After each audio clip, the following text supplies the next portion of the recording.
সবসময় আমাদের Bharatvarsha backup system অর্থাৎ ব্যাকআপ ব্যবস্থা রেখে সমুদ্র পথে একমাত্র ওই রাজ্যগুলোর সঙ্গে সম্পর্ক রাখা হয়। তাহলে আমাদের মায়ানমারের সাথে সম্পর্ক কি করতে হবে, আরো ভালো করতে হবে, দৃঢ় করতে হবে। সেটা অলরেডি আমাদের সঙ্গে এখন সম্পর্ক দৃঢ় হচ্ছে। যেমন ভারতবর্ষ, মায়ানমার, ভিয়েতনাম, থাইল্যান্ড, এই তিনটে দেশের সাথে আমাদের ভারতের সম্পর্ক এখন যথেষ্ট ভালো আছে এবং আরো শক্ত হচ্ছে। ঠিক আছে, তো তাহলে যে জলপথ দিয়ে রাস্তা করা হয়, তাহলে এই যে পশ্চিমবঙ্গের কলকাতা বন্দর শ্যামাপ্রসাদ মুখার্জি পোর্ট থেকে জাহাজ এইদিকে অতিক্রম করে, এটা দৈর্ঘ্য প্রায় 539, এটা অতিক্রম করে তোমরা না কোথায় যাবে না সিতবা পোর্ট, অর্থাৎ মায়ানমারের সিতবা পোর্টে গিয়ে ঢুকবে। তারপর মায়ানমার থেকে স্থলপথ বা নদীপথ বা স্থলপথ হয়ে মিজোরামে ঢুকবে। তো সেই রাস্তাটা হচ্ছে দেখো কি রকম, কলকাতা পোর্ট থেকে এই রাস্তাটা তৈরি হচ্ছে সমুদ্রপথ, ঠিক আছে, যেটাকে সি রুট, টোটাল 539 কিলোমিটার দিয়ে তারপরে সিতবে পোর্টেতে মায়ানমারের সাথে ঢুকছে। তারপরে কি হচ্ছে না, মায়ানমার একটা নদী যেটাকে বলা হয় কালাদান রিভার, ঠিক আছে,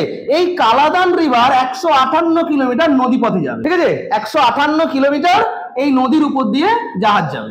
যাওয়ার পরে তারপরে কি হবে, মায়ানমারের যে হাইওয়েটা, ওই হাইওয়েটাতে গিয়ে টোটাল 129 কিলোমিটার হাইওয়ে যাবে। তাহলে এই যে প্রজেক্টটা তৈরি হচ্ছে, সমুদ্রপথ, নদীপথ এবং স্থলপথ, তিনটে পথেই অলরেডি তৈরি হচ্ছে, যার নাম হচ্ছে Kaladan multi model project. Multi model কেন বলা হচ্ছে, কারণ সমুদ্রপথ, নদীপথ, তারপর স্থলপথ। এতে সুবিধা কি হবে না, একটা জাহাজেতে যেমন ধরো এই যে একটা জাহাজে যে সমস্ত কন্টেনার বা যে ভারী জিনিসগুলো অনেকগুলো একসঙ্গে কি যেতে পারবে, তো সেইখানে কি হবে না, অনেক কিছু একসঙ্গে ওখানে বাণিজ্য সম্পর্ক বা যে কোনো কিছু জিনিসপত্র আদান প্রদান করার জন্য খুবই সহজ হবে। এবং সেটা ব্যাকআপ সিস্টেম, যদি ওখানে কোনো রকম 7 সিস্টার অর্থাৎ শিলিগুড়ি করিডোরে যদি কোনো প্রবলেম হয়, তাহলে কি হবে না, ব্যাকআপ সিস্টেম তৈরি করা হচ্ছে, অর্থাৎ যাকে আমরা বলছি কি কালাদান মাল্টি মডেল প্রজেক্ট।